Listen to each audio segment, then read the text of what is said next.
you don't remember. The horrors of traveling outside the galaxy. Yeah, he credits Fractal Sponge. I think he did the one that got nicked by New Canon Star Wars. Yeah. This one. Well, is it the right one?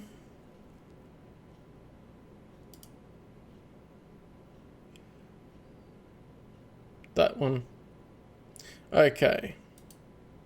Eckhart Slater, which I haven't, and obviously I don't watch lore videos a lot, but from what I've seen, he knows what he's talking about. What happened to those who tried to leave the Star Wars galaxy? Well, their fates were quite strange and disturbing. We'll be discussing all of that and more in today's video.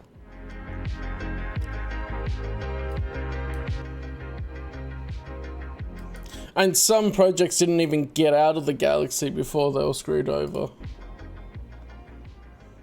Hey guys, this is Justin. Hello and welcome to another video. We're revisiting one of my favorite topics in Star Wars, and that's the strange parts of the galaxy, or in this case, the strange parts beyond the galaxy. I always liked the idea that things get more weird and mysterious the further you are away from Coruscant in the galactic core. The unknown region, of course, is full of mysteries and dangers, but beyond the galactic rim, there's sort of the idea that there could be anything lurking out there. That being said, Star Wars generally keeps its stories within the galaxy proper, and we don't even really hear histories in universe of those who tried to make the journey beyond. This is a really relevant conversation because right now on my podcast, Tapcaf Transmissions, we've just started the new Jedi Order. I will say, by the way, if you haven't read Star Wars Legends and you want to get into it, now is the perfect time. Tapcaf Transmissions is almost like a book club that I run. You can either read alongside us or just listen to us talk about the book. Vector Prime, but one of the NJO was done last Thursday. We've got our next book the Thursday after this week. I'll put a link to everything down below. All right.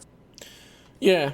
Because it talks about Outer Galaxy. Yeah, it's not very often Star Wars gets talked about it outside of the known galaxy, even in the unknown regions. It doesn't get talked about a whole lot. Like, of course you have references with the Chiss and things to the unknown regions, but there's still not much that's known. That's why they're the unknown regions, I guess. But I think it works well to have Star Wars as mainly in that galaxy, because it all started with a long time ago in a galaxy far, far away. So I don't think it makes sense to build the world too much outside of the Star Wars galaxy, because you can have that suspension of disbelief that, oh yeah, it could be another galaxy apart from the Milky Way galaxy, and it could exist a long time ago in our real history. Yeah, possibly. But I think there's plenty in the galaxy itself that they don't have to. And it's already a huge expanded universe, so yeah. So before we really get into things, I do have to make one quick clarification and distinction. The Star Wars galaxy has several smaller satellite galaxies, which the New Essential Guide to Warfare labels galaxies A through G. Galaxies A and B are very close to the main Star Wars galaxy, with B being only about 150,000 light years away. Yeah, I haven't read many of the source books, but you do see it in the movie and that, but I don't recall hearing about them in many books and things. Their galaxies were much farther. So when I talk and yes, about extragalactic travel, I'm not counting travel to those galaxies, nor the other small star systems like Camino or clusters or whatever else, which were really close to the Star Wars galaxy, but technically beyond the rim. All right, so the basic thing that makes travel beyond... And the Outer Rim was a classification in universe anyway, and I think the Outer Rim would expand as it gets more built up. Like, the unknown regions are technically not part of the Outer Rim, but if they discovered what's there, that could start being included in the Outer Rim. At least that's how I see it. Like, yeah, it's a boundary line that can be shifted as the galaxy is explored further. The edges of the Star Wars galaxy difficult, and certainly deep into intergalactic space, is what's been called. Oh, Odessan's there.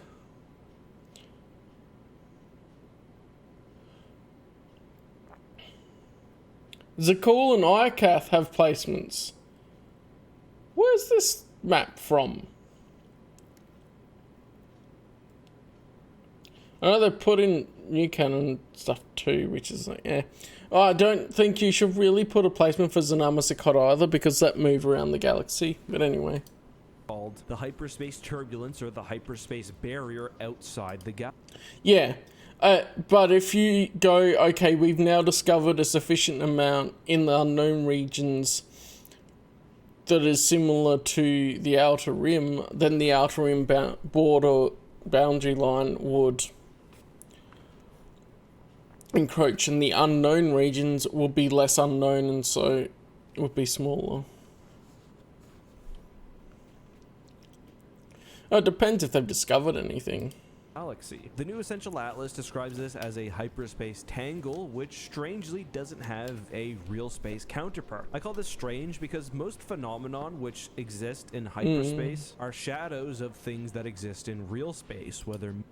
I guess, yeah, it's interesting. Hang on, I'll go back on this for a minute.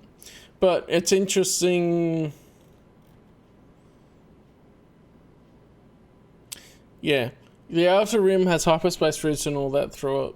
They'd have to have trade routes and things.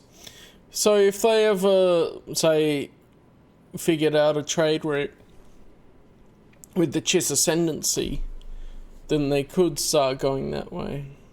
And going, okay, it's now a known part of the galaxy. Tangle, which strangely doesn't have a real space counterpart. I call this strange because most phenomenon which exist in hyperspace are shadows of things that exist in real space, whether moons or stars or planets or any sort of real space phenomenon. The hyperspace anomaly or the hyperspace barrier is different, and there are a bunch of theories about why that may be. Either way, by the Yuuzhan Vong era, it was widely understood that travel in and out of the galaxy would be very, very difficult, if not completely impossible. In fact, as we learn in Dark Tide 1, this was a factor that caused the New Republic to respond slowly to the Yuuzhan Vong's initial incursion. They didn't believe that the galaxy could be entered from the outside. Part of the reason I'm doing this video... So yeah, I haven't read New Jedi Order yet, so that's all interesting.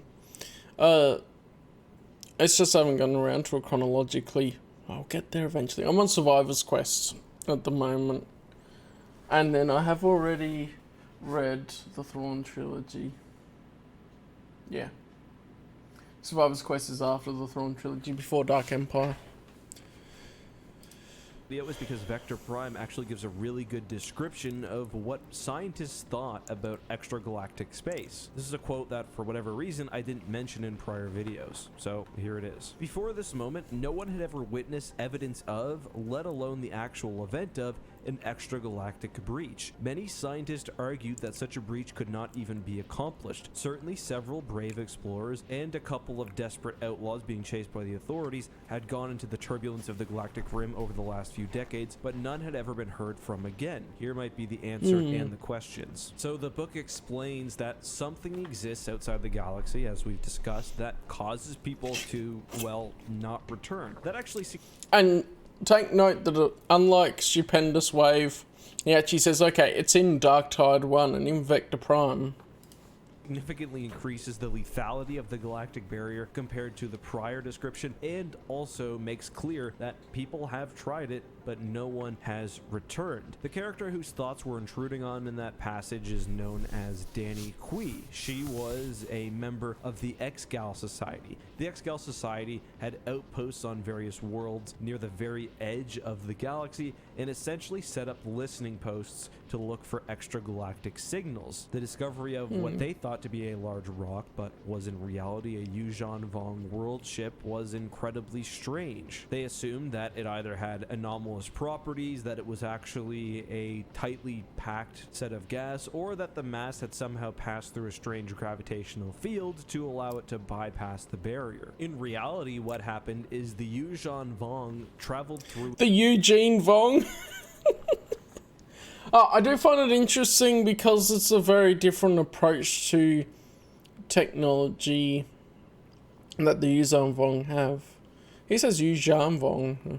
I don't know which is actually more correct. I've only read it, so I think it's interesting. The different approach to technology opens up different avenues of travel.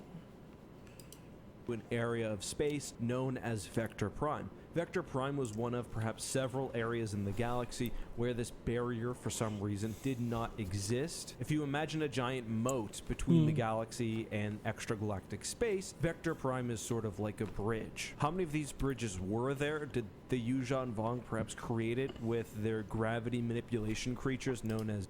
Yeah, I like it too. It sounds a bit more exotic than Yuuzhan.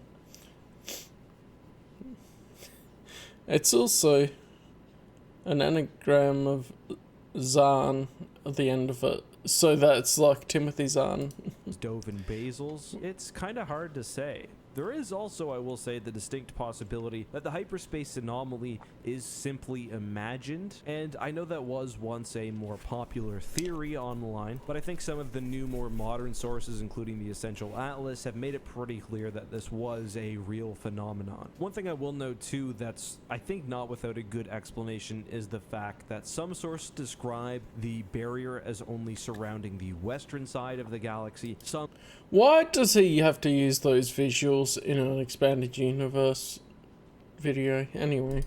Almost make a differentiation between some mythical barrier that surrounds the galaxy and also the hyperspace bramble that permeates all the way to the deep core and is primarily west of the deep core. I don't know for sure, but this is kind of how I imagine it. I've put an illustration on the screen here, which also indicates how travel to the satellite galaxies would be possible. The outbound flight was actually meant to break through this barrier and get to extragalactic space.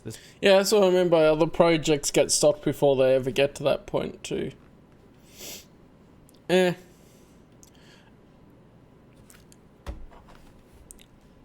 It pushes me away from it more than it makes me feel like it's good ambience,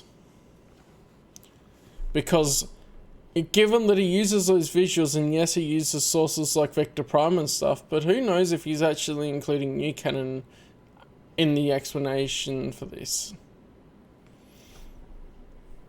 This was a very interesting project. It was organized by Jedi Master Jorah Sabaoth. If you've read the Thrawn trilogy, you probably recognize his name. The auto-generated text. Jorah Sabayan. If you've read the Thrawn trilogy, you probably recognize his name. And basically the idea was that with several Jedi Masters and students, they would use the Force to simply break through and continue on their journey. There's not a huge amount of video, but there's a lot of comic panels that you could have scanned in and pan across and that sort of thing. And even like images like this. Flight was destroyed in the unknown regions. I think a very interesting story could have been the outbound flight, or perhaps some other Jedi expedition making it outside the galaxy, being lost for hundreds or maybe even thousands of years, then coming back, disturbed and warped by their time in the void, with several generations of Jedi, or rather dark Jedi, ready to enact their revenge. In canon, there's a similar idea. Travel outside beyond the galaxy can cause insanity, madness, signals get distorted, navigation largely becomes impossible, and most people don't return. This is the same with legends. We don't know exactly how people die, whether they collide with something while traveling through hyperspace, or simply get lost and can't find their way home, but the end result is pretty much the same. There's the legend of the Amaxine warriors in Star... So, trying to disassociate my brain from that.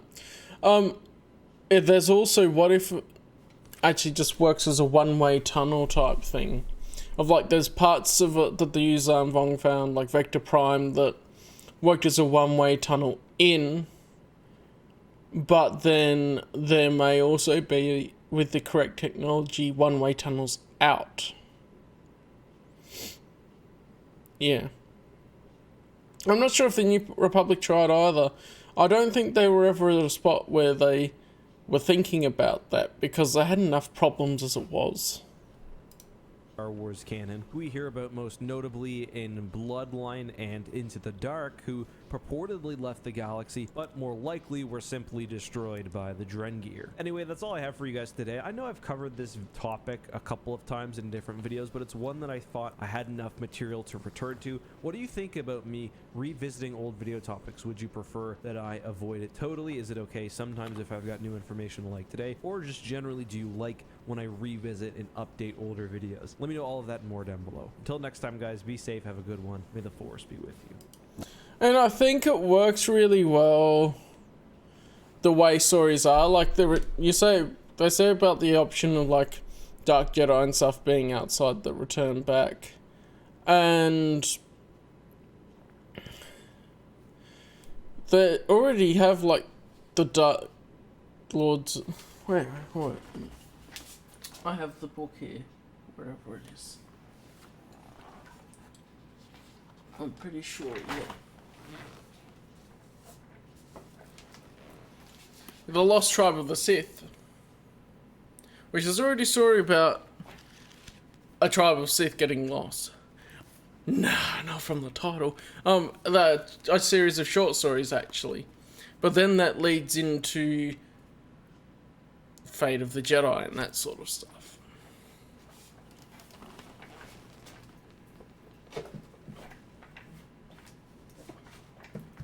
Oh, it's that cool. I have the start of the timeline that I'm not going to read for a while.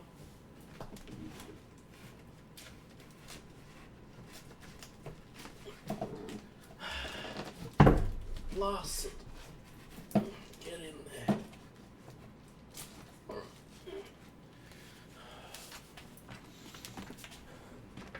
And so you already have, okay, well, a bunch of Sith got lost.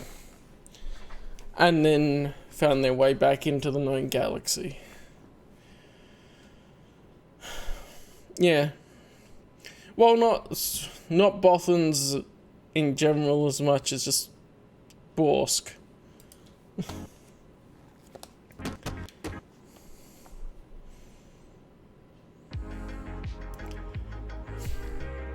I still like his outro. Yeah. I think the universe was in a better space to do that then too. There was an equilibrium. I don't know how to English right now. I'm getting tired. But there was an equilibrium with the galactic triumvirate. They all sort of have their own thing. And then it could be like the space race on Earth between different countries, as the three factions are all trying their own thing to break outside of the galaxy and explore that area.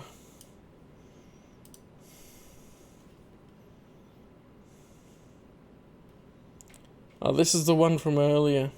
There's a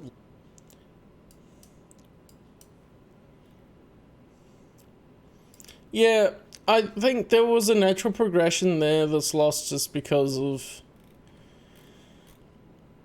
it was going to progress into it and then it was cut off. Big shame.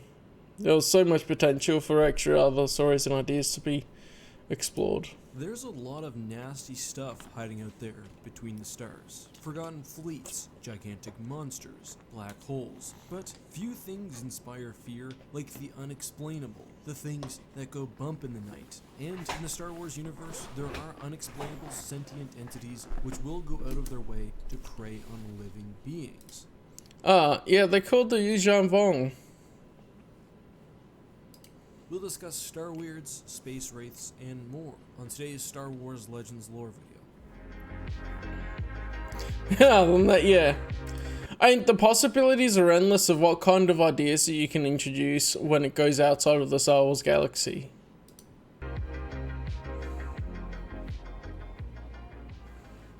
Hey guys, I mean, it could be worse than them. It could be arguably about the same level as them. It could be better than them, but they're just very different in different ways. You would run the risk of being too similar to other things so that are already in the known universe. this is Eckhart's Letter. Hello and welcome to another Star Wars lore video. Let's not waste any time and get right into the profile of the first species we'll be looking at on today's video. Space Wraiths, a creation of the Ultimate Adversaries RPG guide. Space Wraiths are... Ultimate Adversaries. That's interesting. Is the winner going to pop up on the screen, or is it going to be on my second screen? It's going to pop up on the screen. Hang on then. As things go... Oh, I don't even need to do that. I've got that in my... Oh, no, actually... I got to remember where some of my folders are, because some of them are backed up in my own documents folder and some I don't. Ultimate Adversaries would be the Wizard of the Coast one. Yeah. I'm just curious. I guess we can play that, but yeah. That's this one. And they would have, yeah, Space Wraith. There we go. I'll see what he says about it first.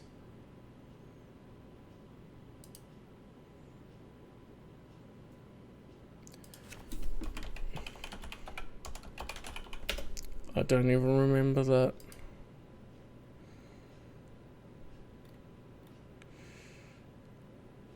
Probably because... Yep, only in source books. That'll be right. There you go. You heard about some things too then, Chachi. That's strange good. beings, not totally tethered to one dimension, and skirting the line between the real world and the spirit world beyond. Ultimate Adversaries describes them as shadowy, insubstantial beings, which float through space in a state of hibernation until a sentient being comes near them. Upon encountering such an individual, they forcefully enter their mind and force the being to act in a way contrary to their normal inclinations. The guide describes examples where a technician would sabotage his machinery, soldiers turning against their allies, and Force users falling to the dark side. However, much like the demonic entities of pop culture, the possession of a space wraith, at least in its early stages, is usually subtle until full control can be achieved. Now, it's unclear what exactly these beings are, and some do believe that they're simply a species within the galaxy, while others argue that they're the spirits of dead Force users gone to the dark side who could not reach the afterlife. Regardless, because the degree to which they use the dark... I think you run the issue of going too far in between.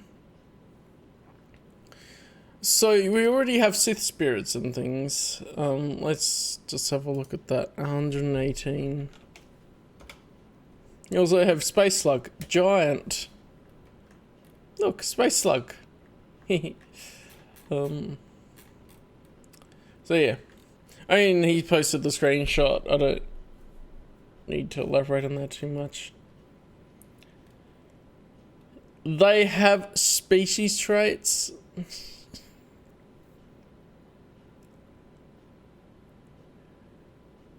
It has a 50% chance to ignore any damage from a corporeal source, except for force effects, which ignore this mischance.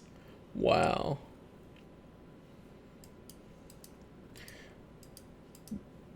They have a deflection bonus equal to their charisma modifier. Oh yeah, here's where it says as well, new template Wraithbound, trading a Wraithbound. That's the whole thing. We're sometimes exposed to a dangerous form of parasite known as Space Wraith. They inhabit the minds and bodies of pilots and travelers as they fly through space, causing mayhem and confusion where they land at their destination. Well, the ultimate... It's literally the book that is a reference for the game master to look at adversaries to work against the party to put in their games. So, like, you have a heap of the villains, and then creatures, and all of that. And then creature templates to create your own. Neat. And all of that. Isel and Miri are on there, out of interest. And stuff like that. But a lot of it's to use for NPCs. Anyway. Side of the Force, and they do during and after possession, it's clear that they're either a manifestation of or a tool of the dark side. They're also singularly minded, with simply the goal of evil. However, their actions do seem to be much more restrained and nuanced than, for example, the Now, which I've discussed many times in earlier videos. Notably, he is going to mention them, hang on. So he's trying to say that they're sort of evil, but they're not 100%. Let's read through this properly. Yeah. Forces the creature to act in ways counter to its normal inclinations. Yeah, that's the part he read out. The creature's natural cunning is left intact, and it will not be blatant about its actions. It acts as if it had evil intent and does not stop until it can find nothing more to do. It's not known what drives them to possess other life forms than that. Okay, so I guess he'd taken evil intent. And some believe that space wraiths are a pure manifestation of the dark side of the Force. Ah, here we go. That's where he said about spirits. Because I'm like, I didn't know if he pulled that from a book or if he just said it. Yeah. As I think, like, maybe he meant a fan theory of, like, they could be living spirits of former Sith or other practitioners of the dark side. Interesting. Yeah. Yeah. The ones that are native to Merca. Evil. However, their actions do seem to be much more restrained and nuanced than, for example, the Now, which I've discussed many times in earlier videos. Notably, space wraiths can possess an individual simply by touching them, and apparently the only resistance is an extremely strong will. They typically inhabit hyperlanes and can pass through ships and other solid objects like shields or armor to attack their victims. They move completely silently and, while in ghost form, are extremely intelligent and stealthy. A fully wraith-bound creature typically will seek out to kill all of those around them, and if they have the power of the Force, they will use the dark side without hesitation. Next, let's... If they have a power of the Force, yeah, I'll see how. I need to get back onto, like, last week's Baldur's Gate stream. I want to edit and, like, basically chop off the ends and the intermissions and then put it up and get back on top of that because I didn't get the chance before I went to work. So I'll see how much I've got done by the time that we would play it.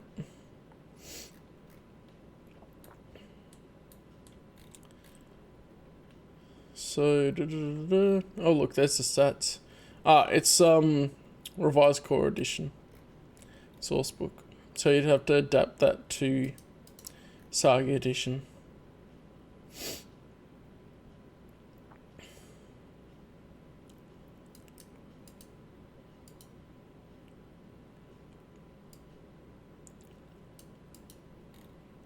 Yeah, I wonder if... Because I was trying to think about when he mentioned about the Force sensitivity, if they're Force sensitive. I would imagine that that's if they can possess a Force sensitive creature. A Force sensitive person. Otherwise they wouldn't, I would imagine.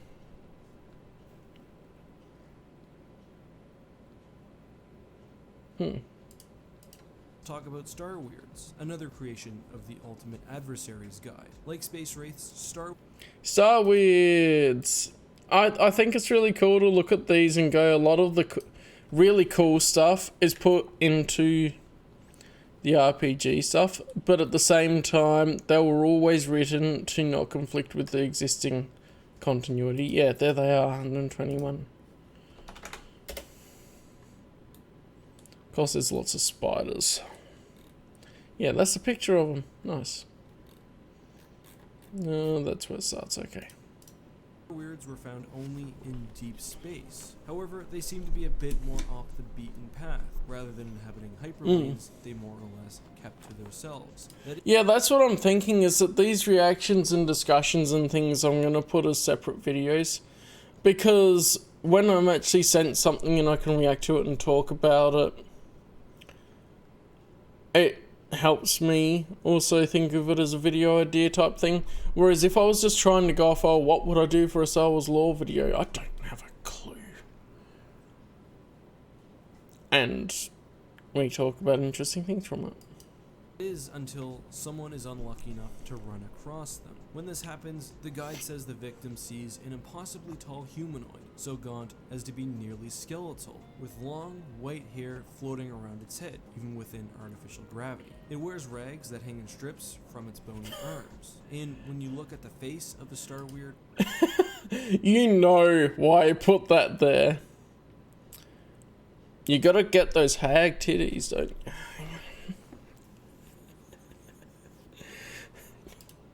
It's said to resemble, at least somewhat, your own. Right, link in description.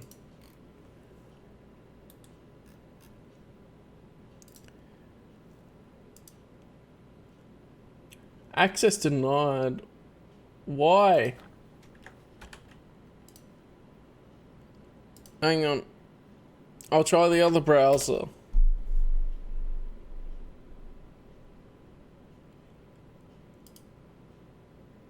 Dang it, I can't see the original blooming image. Not that it's a Star Wars specific one, but one that I guess depicts a similar looking imagery. However, with... And next you'll be saying Ronaldo's a wraithbound.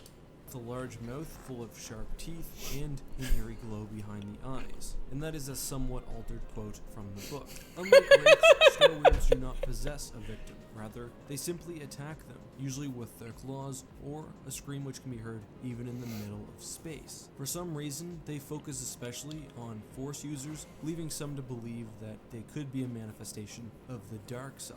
Regardless of their target, Because it's the only weapon that he's able to use and being entrusted with by others.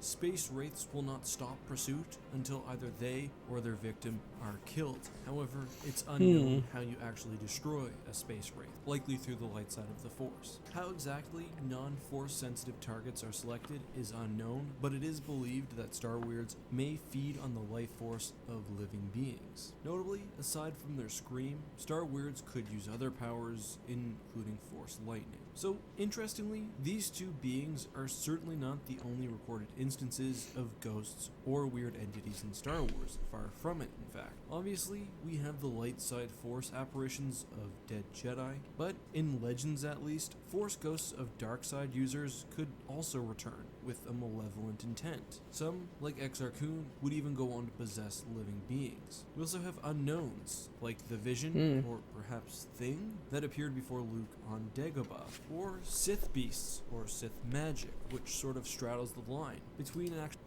Well, in the EU, it's pretty clear, I think, that this dark side cave gives visions to those sensitive to the Force.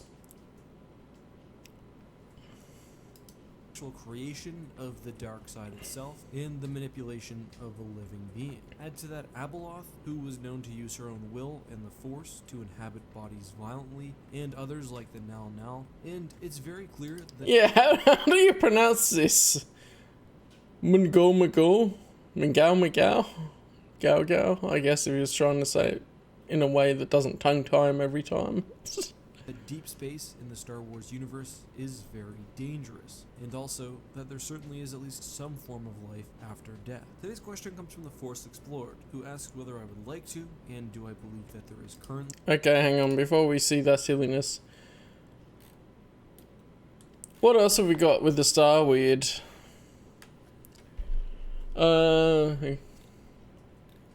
Yeah, this is some cosmic horror shenanigans here. I love it. A Star Weird chooses a victim and focuses on it, although how one incurs a Star Weird's wrath remains unknown. This gives me ideas. Victims might be selected at random, or the creature might nourish itself on the life force of specific individuals. It leaves no trace of it behind. Right, focus on your own character to start with.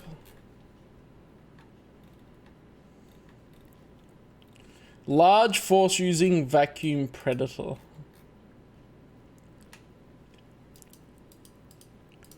Is there the... Oops. It's the unknown regions. See, so much good stuff is added by the RPG.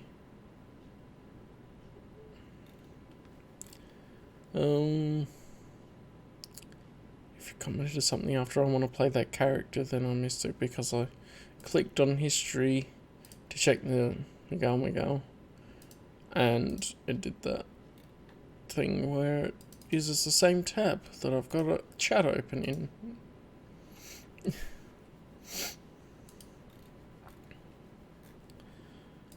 So yeah, that's the unknown regions. Got Drain, Energy, Force Group, Force Lightning, and C-Force. That makes sense. As well as Alter, Control, and Sense. Unleash a telepathic scream as an attack action, affecting all living creatures within 20 meters. Creatures that fail a will save are panicked for 1d4 rounds.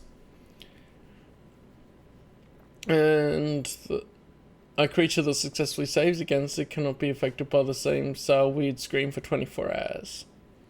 So that's the same sort of rules as the Space Wraith, in that if they succeed the save, they cannot be affected by the possession or the scream for a day.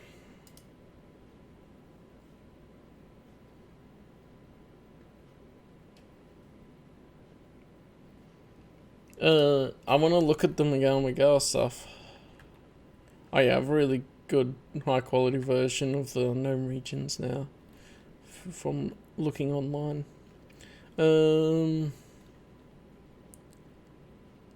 Toffs are in there, threats.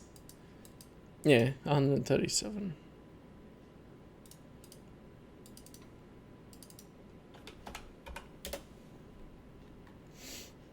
That's kind of... Oh. That's just a woman there. Prepares to take a human host. Oh, it is a woman, and then it's the shadowy stuff around her.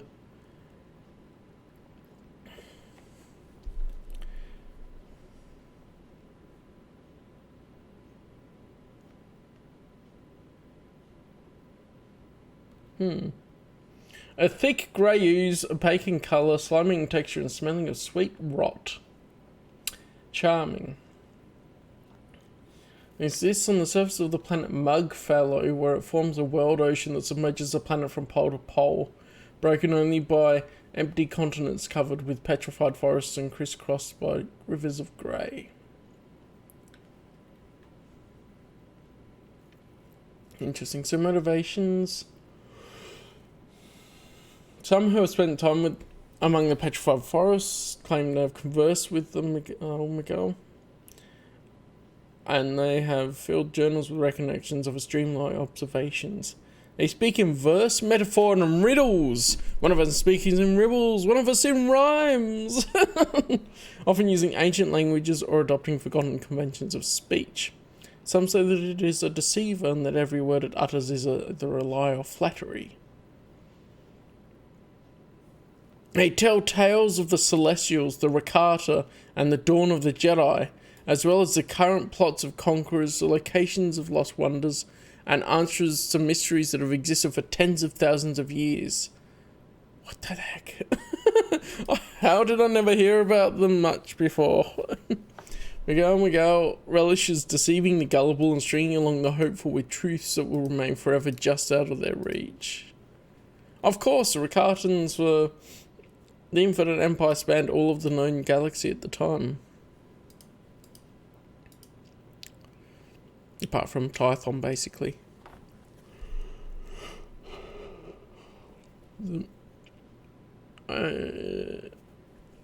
It's clear that it has malevolent intent. Primary tactics of aggression, infecting other beings and spreading off-world inside their husks, do not appear to be based on any sort of survival instinct. Instead, they seem to thrive off of the suffering of others.